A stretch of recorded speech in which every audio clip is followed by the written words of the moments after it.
Good evening. A warm welcome to all our viewers for this Cobb Democrats virtual town hall featuring Georgia House District 46. I'm Jacqueline Benedipour, the chair of the Cobb County Democratic Committee. Assisting me tonight is Cobb Democrats first vice chair, Matt Southwell. We are speaking tonight with two Democratic candidates running in Georgia House District 46, Carolyn Holko and Shirley Ritchie. Thank you both for joining us tonight. Thank you. Due to COVID-19 and the public health crisis, we are asking everyone to vote using an absentee ballot. An absentee ballot allows you to vote from the comfort and safety of your home. You do not have to risk exposure to the virus to have your voice be heard. It's easy, it's convenient, and we are fortunate that Georgia does not require a reason to vote by absentee ballot. Any registered voter can vote absentee. For more information and the application form, please see our webpage, cobbdemocrats.org. Georgia House District 46 is in the northeast corner of Cobb County and extends into southeast Cherokee County. The current incumbent is Republican John Carson. Carolyn and Shirley will appear on the June 9th Democratic Primary Ballot. So let's turn it over to the candidates. We're going to start with 2-minute opening statements, followed by questions with a 90-second response time, 45-second rebuttals if a candidate or candidate's position is called out by the opposing candidate, and then 2-minute closing statements. Matt Southwell will be keeping the time. Let's start with Caroline Holko. Carolyn, you have 2 minutes. Hi, everybody, and welcome to this virtual town hall. I'm so grateful that we have the opportunity to utilize technology to inform voters. In 2018, I was a first-time candidate for a municipal race here in Cobb County for Commissioner District 3. It was close, but no cigar.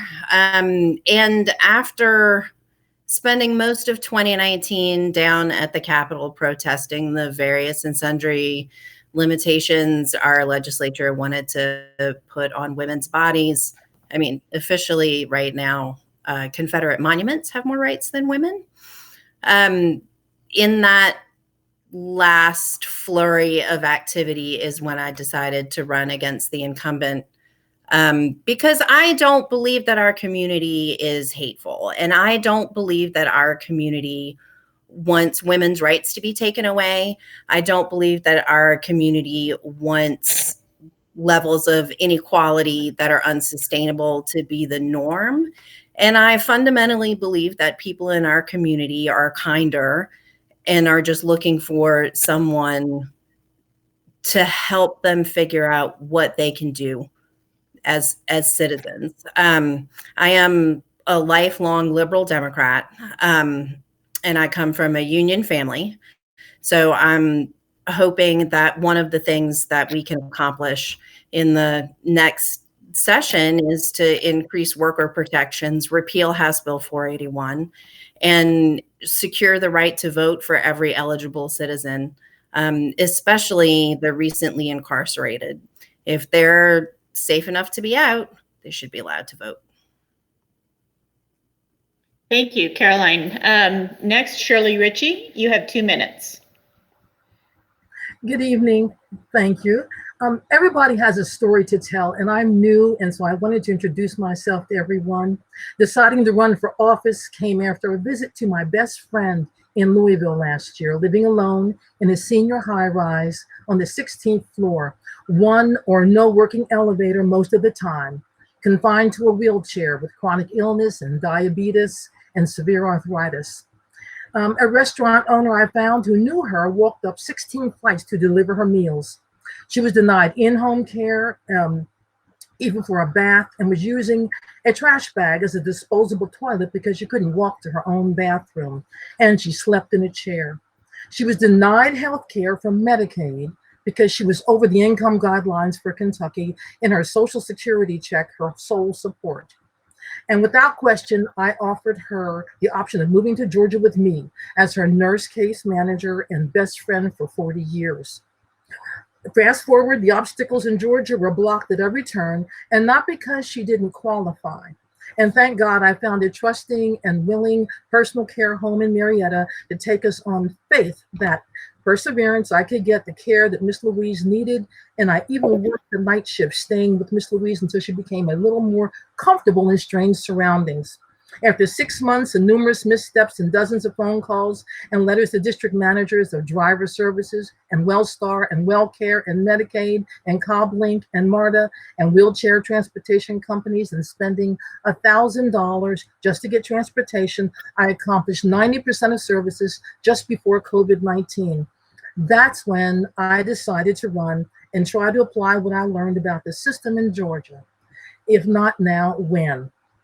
No one person has all the answers, and all I can do is push forward and share some of the options and look for a simpler path to help ease someone else's struggle to survive. Thank you, Shirley. Your time is up. Thank you, Shirley. We'll move on to the question and answer. So hold on, Shirley, and we'll have you up first to answer this question. What do you feel is the most pressing issue for House District 46 constituents, and what would be your top legislative priority in 2021? Yeah, I thought about this and I did some inquiries and do a lot of reading. And the two type things I looked at were economy and healthcare. Now, prior issues with access to healthcare, they were exacerbated with COVID-19. And I found very disturbing that the health reporting data, state and local, reporting on minority groups was the hardest hit. And we didn't see that until so many lives were already lost. And we're counted in that group. And there's a saying, that you don't know won't hurt. Now that's not true, because health disparities cost lives. And the more we know, the earlier we can and we will save lives.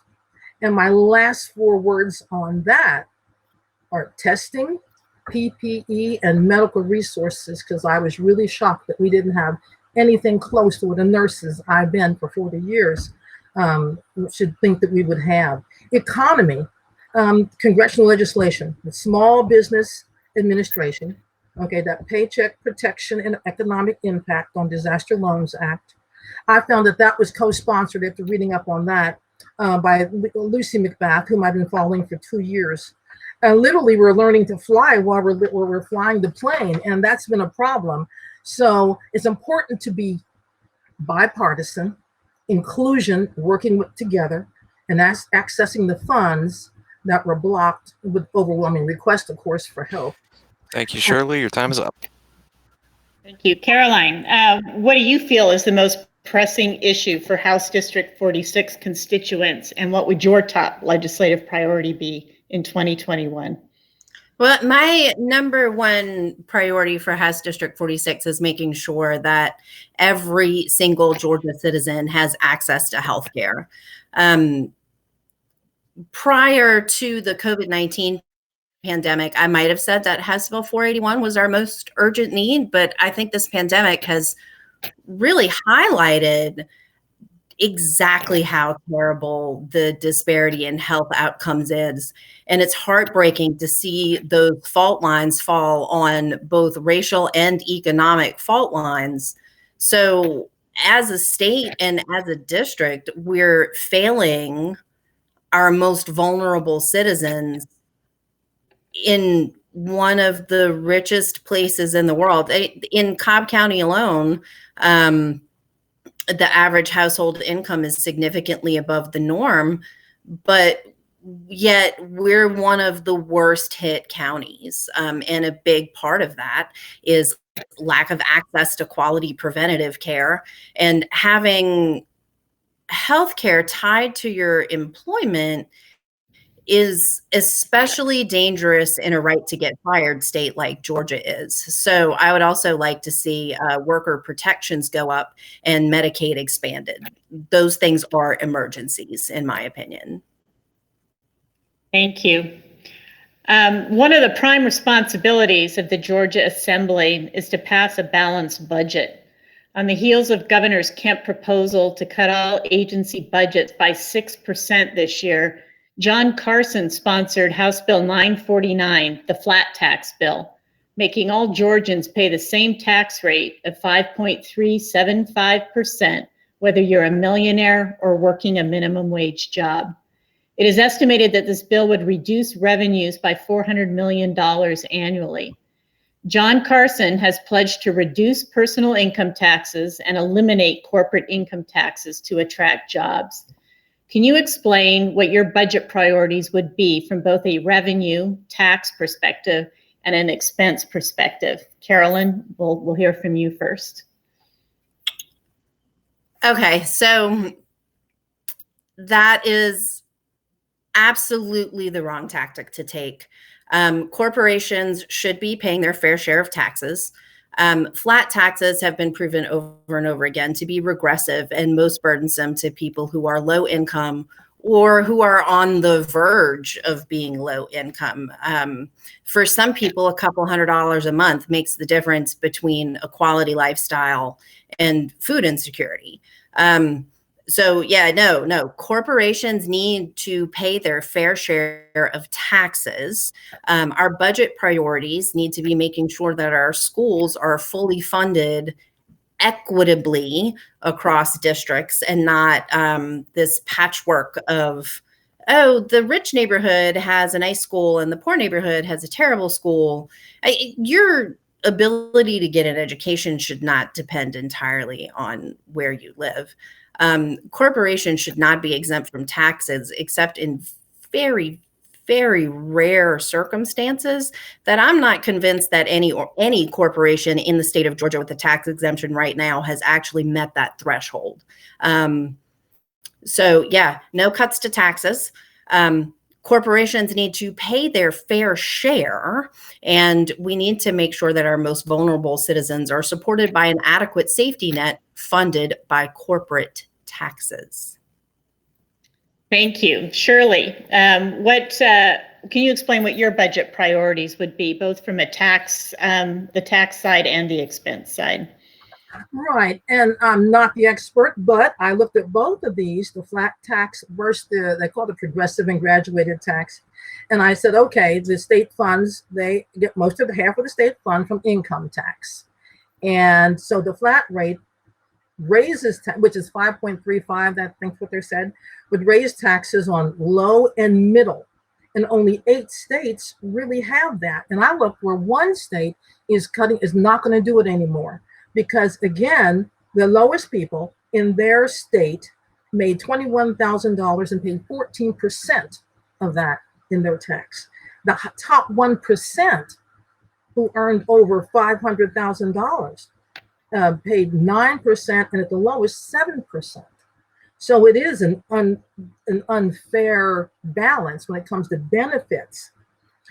Although there are options when you work with the budget, it covers infrastructure, government salaries, education, public pensions, public assistance, and the corrections, Medicaid, and transportation. And believe me, both systems, although they're rational and consistent, they're unfair in both areas because someone's going to pay more, someone's going to pay less. But it's always the lower and middle income who suffer the most. And I should know, once as a self-employed person, I really experienced after the car wreck. I didn't work much. I didn't pay much taxes. I like that, but that's not where we should be. So I'm thinking that, of course, public schools, Medicaid. Thank you, Shirley. Your time is up. Okay, thank you. John Carson has led the effort to increase tax exemptions and increase caps on tax credits for student scholarship organizations to help students wanting to attend private or charter schools. What is your position on the diversion of public funds into private schools and school choice initiatives? Do these policies support or harm our public schools in Northeast Cobb and Southeast Cherokee County? Shirley, we'll go with you first. Well, the question of diverting funds from private and charter schools, let me tell you, since I attended the 107 colored school during my early years, I definitely want choice and options. And I had no idea what and why charter schools even existed because of the schools I went to. And after inquiring and talking to my neighbor on Saturday, she loved her charter school, and we definitely have to look into funding for that. Now, I didn't even know that that was a public, it still is based on public the public schools, like traditional schools also.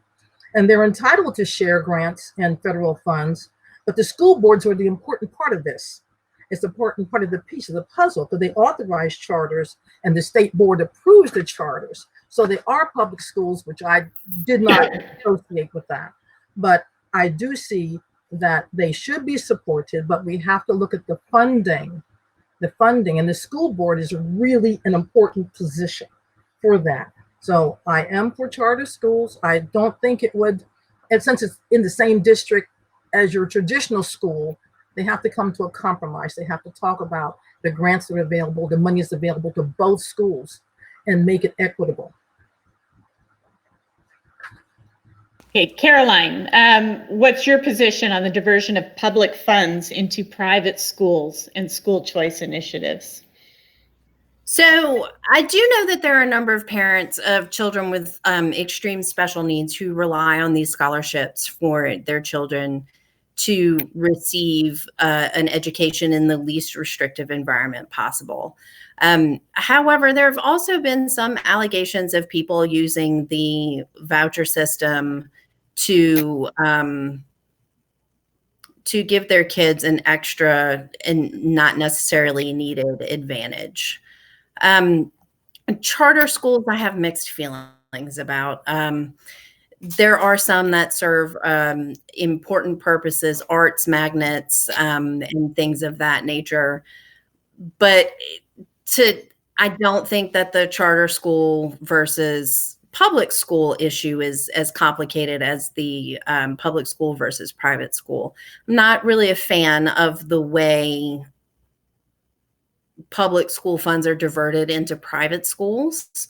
I feel like that happens a little bit too often. And in general, I would prefer to see services and programming increased at the public school level rather than continuing to open more charter schools and to divert more funds into private school without demonstration of exceptional need. Thank you. You may have already touched on some of this, but I'm going to go ahead and ask the question anyway. John Carson has also pledged to stop the Affordable Care Act.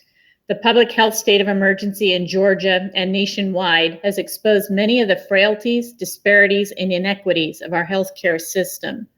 What healthcare policies do you feel need to be changed, especially in light of COVID-19 and Georgia's readiness? Caroline? We need to expand Medicaid. We should have expanded Medicaid immediately. Kemp's stupid waiver costs more and covers fewer people. I am not a fan of any of the GOP's plans to continue to deprive the citizens of Georgia of health care. We have astonishingly terrible outcomes in maternal mortality. We have entire counties without hospitals, entire counties without pediatricians. We absolutely have to expand Medicaid. We must protect the Affordable Care Act. And then as a state, I would argue that we should even go one further and uncouple healthcare from employment, especially in light of the mass unemployment that's happening during the COVID-19 pandemic. We now see people who are suddenly terrified that they will not be able to receive life-saving maintenance medication because they've lost their health insurance because they lost their jobs. Losing your job should not be a death sentence. And so one of my biggest priorities as a legislator would be to protect people's access to healthcare by expanding Medicaid. Thank you. And Shirley, what healthcare policies would you like to see changed or implemented? Shirley? Bear with me one moment. Technical difficulties. Okay.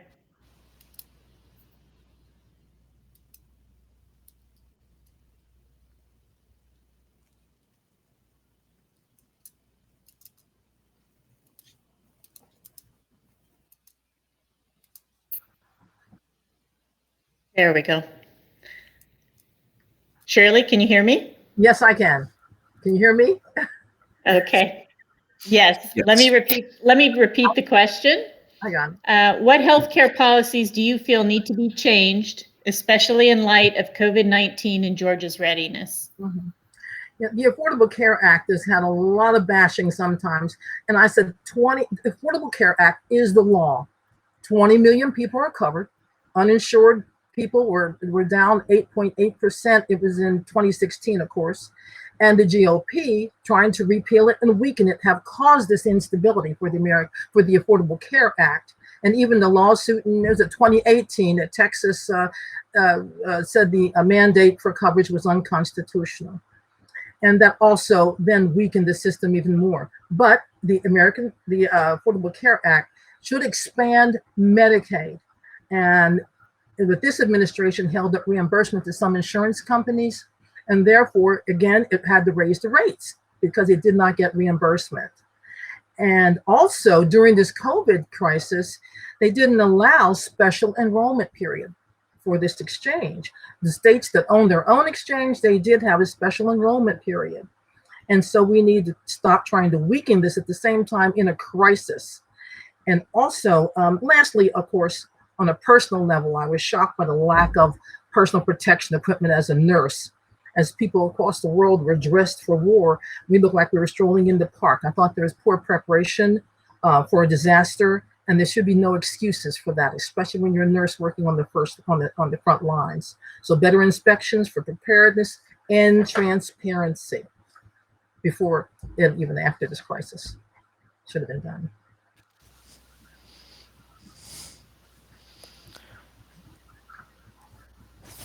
Thank you, Shirley. Just stepping in for Jackie here. She seems to have fallen off the stream.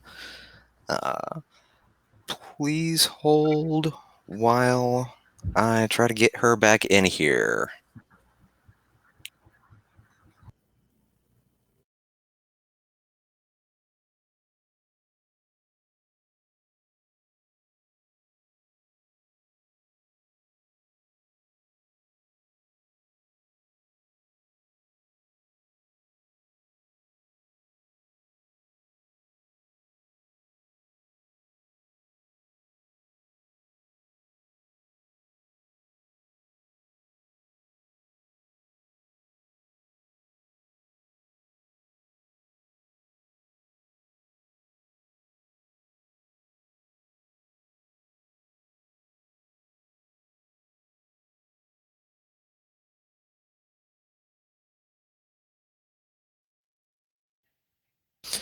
All right, and we've got Jackie back. Sorry for all this trouble. Shirley, let's go with you. What are your policy views on reducing gun violence and improving school safety? Oh, that is so important. Reducing gun violence. I followed that for 2 years with Lucy McBath, and I met her personally before she was elected and talked to her personally about her situation even before her election. But the important outcomes of the work include the work that she's done and I've been following, like I say, 2 years. Universal background checks, really important. Red flag laws, but we target, well, not target, violence risk individuals. And in schools, evidence-based threat assessment programs if we see something that have mental illness or mental health assessed. Also, security upgrades, not teachers wearing guns. And a lot of research was done on that by a group called Everytown Research. And I love what they have, a whole plan laid out. And it's going to take everyone together to work with this and making sure that we provide the schools with student mental health, teachers, law enforcement, and to simplify, of course, the protocol when there is trauma. So all these things are really important, and it's been a lot of discussion. And even when it comes to the type of schools, whether they're the inner city schools or whether they're the charter schools, private schools, as to where the school shootings did occur. I think one of the bills that did come up was Bill 15 was vetoed, the Keeping Georgia Schools Safe Act. And it's a Republican bill that was passed, but was vetoed because it didn't address gun control, like safe, where to put our guns, like kids won't get hold of guns. Thank you, Shirley. Your time is up.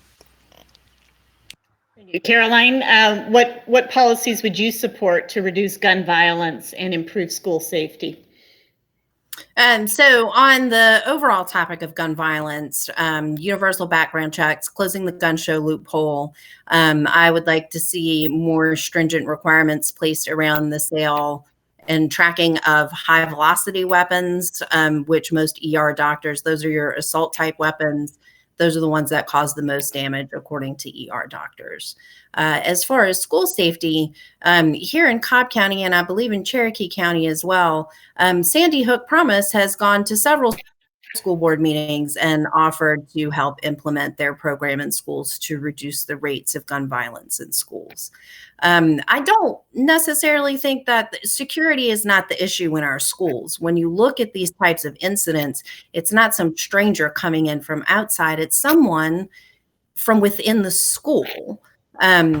All the way back to Columbine, it is a student at the school. If you track it over and over and over again, there is someone at that school that someone has concerns about and no one does anything, either because they don't know what to do or there's nothing to do. So we need to work with the Sandy Hook Promise. We need to close the gun show loophole. We need universal background checks, and we need an absolute limit on the sale of high velocity weapons. Thank you. And one last question. John Carson sponsored House Bill 1060 that criminalizes doctors for treating transgender children. Do you think this kind of legislation is front of mind for the majority of constituents in House District 46? In other words, is this of high concern or high priority to the constituents of House District 46? And what are your views on this bill? Caroline, we'll go with you. Oh, I'm sorry. I had to take a moment to find some words that were safe to say in front of children. House Bill 1060 is the most hateful piece of legislation I've ever seen drafted. Transgender children have a higher rate of suicide than just about any other group. And in many cases, gender affirming treatment is literally life-saving for these children. It is appalling and disgusting that he would attach his name to this bill, which assigns those motives to the people of House District 46. I sincerely believe that the people of House District 46 are so much better than this. They're better than this. They're better than House Bill 481. They're better than Senate Bill 77, the Monuments Protection Act. We are better than this. And I believe that. And that is why I'm running, because I cannot allow this person to present me as a constituent, as a member, as a citizen of House District 46, as this hateful person. I just can't. I can't. It's hateful and it's awful, and I don't want to be associated with it. And I want to offer the people of House District 46, who I believe to be compassionate and reasonable, an alternative to continuing to promote hatred at the state level. Thank you. Shirley, your view on House Bill 1060. Do you think this is a topic that's important to House District 46 constituents? And what do you think overall of the bill? Wow, I didn't even know it existed till you said so. And I did check, I looked at it, and I'm in agreement. I don't see the reasoning. Every bill has a story.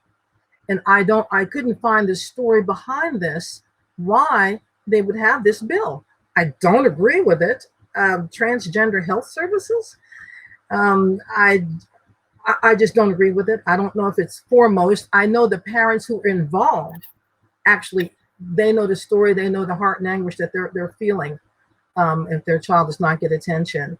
And so, no, I don't agree with 1060, the Vulnerable Child Protection Act, at all. And I'm shocked. And so I would not be for this at all. I'm glad it failed. Thank you. So that's the last of our question and answer for this evening.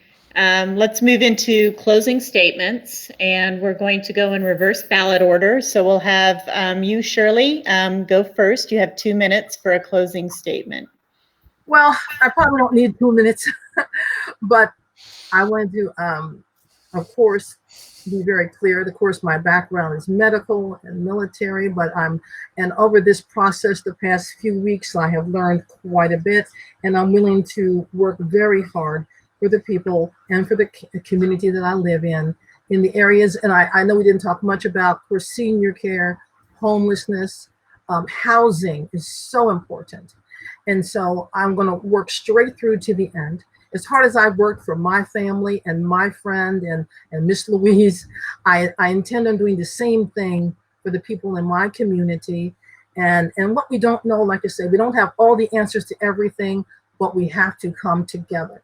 And of course, the background, the piece of the thing that I was working with most was equal opportunity in the military, but I work with a diverse group. And so I have to be including everyone in those decisions. So I would be looking at the bills and looking at both sides. You have to look at both sides. And so that's my biggest thing, to include everyone in decisions that we make so that we don't leave anyone out of the loop. But again, I will be here and hopefully connect with enough voters to be your next district representative. Thank you. Thank you. Caroline, your turn. You have 2 minutes. So I filed my declaration of intent to fundraise the day the 2019 legislative session ended, after a series of emails with our incumbent, in which he was increasingly dismissive and unpleasant. I am so tired of being represented by people who I don't have literally anything in common with. Carson hasn't had a town hall since 2017, where he tried to have a teacher arrested for asking a question. He does not respond to constituent concerns. He just seems to be off in his own little world, doing whatever hateful thing pops into his head. And he used to only just vote for the hateful things. Sponsoring hateful things is a new step forward for him. So I think that tells you everything that he thinks of us here in House District 46, that we share his hateful, bigoted views, and that we all just want to sit on our big hoarded piles of gold while we deprive the poors and the browns and the not whites of basic services and healthcare. That's really not the Georgia that I want to live in. That's not the District 46 that I want to live in. I don't think anybody actually wants to live in that. And it's just inertia that's kept him in office for this long. I've been working and organizing in this community for a number of years now. And when I first started, people told me that there were no liberals out here. Well, we're here and we're ready for change. And I hope that you visit my website at carolineholko.com, send me an email, vote@carolineholko.com, and I'll see you on the campaign trail. Great. Thank you, Caroline. So that concludes our virtual town hall for Georgia House District 46. A few parting words: vote by mail for the June 9th primary election. Apply for an absentee ballot as soon as possible. See cobbdemocrats.org for more information.